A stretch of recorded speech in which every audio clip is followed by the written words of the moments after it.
It's Jill Star, and it is Monday again. Time for another weekly message. I try to get these out on Mondays anyway.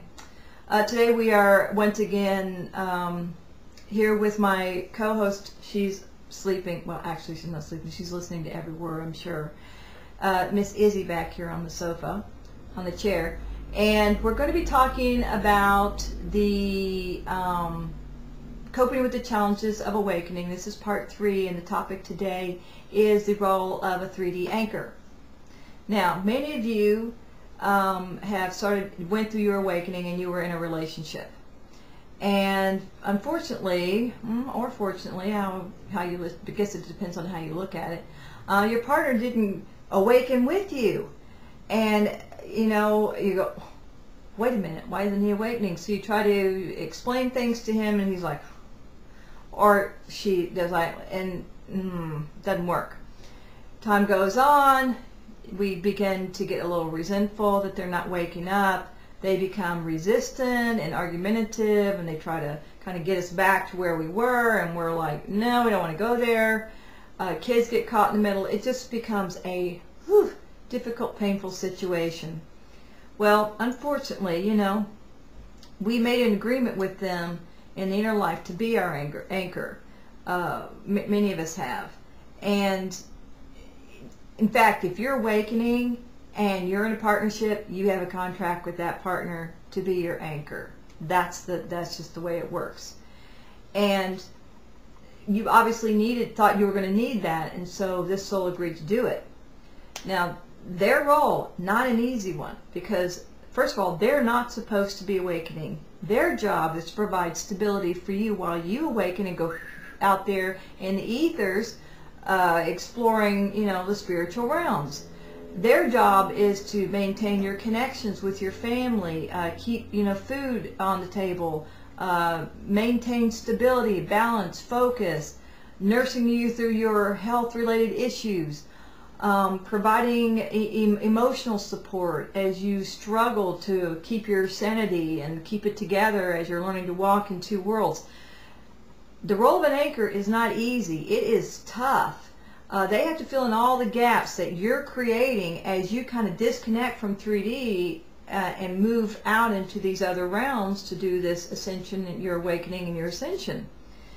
Unfortunately, you know, we don't remember that we made this contract with them, so we end up creating all these challenges for ourselves, our partner, our kids, you name it, our family. And these people are the unsung heroes of the ascension process. So, what do you do if you know, if you have a partner and you're struggling with them? Number one, understand that you made a contract on in the inner life, the time between lifetimes, with another soul to be your anchor, because for whatever reason, and those can be varied, you felt like you were going to need one. You needed someone to provide stability for you, and be grateful that you have someone. And number two, acknowledge that, you know, in your choice to awaken, you changed the steps of the dance of your relationship, not them. And you may have done that without ever saying anything to me, just to make the decision, you know. And you forget you're in a partnership, and in partnerships you discuss big decisions like this, and this is a big decision. And because you didn't do that, not only did you change the steps of the dance, you betrayed him in the process. And that's a harsh word, but that's exactly what happened. They feel betrayed by you. Here, you know, you were Baptist or whatever, and you had this life and the kids and the family, and all of a sudden you decide to go off on a spirit, and they're going, what happened? And it's like no one ever said anything to them. You just go off and do it, not even behaving like a partner anymore.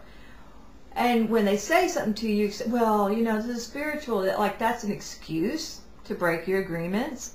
Not really. On a soul level, your guides would say no, not really. See, even Lucy back there agrees. Hey, enough. So,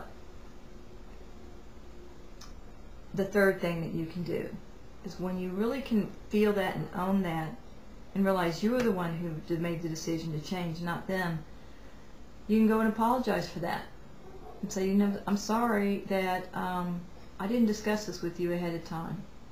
And in doing that, I kind of betrayed your trust. And then the fourth thing that you can do is sit down and make agreements with them. And some of those agreements can be, some examples are that you agree to allow them to express their concerns about your choices as you go along, and know that that their concerns will be validated. Doesn't mean you're going to change what you're doing, just means you're going to hear them out. Then you're going to say to them, okay, what can I do to make this more comfortable for you? And it's a give and take. Okay, you want to go off into a different church, you want to forgo the church you were in, fine.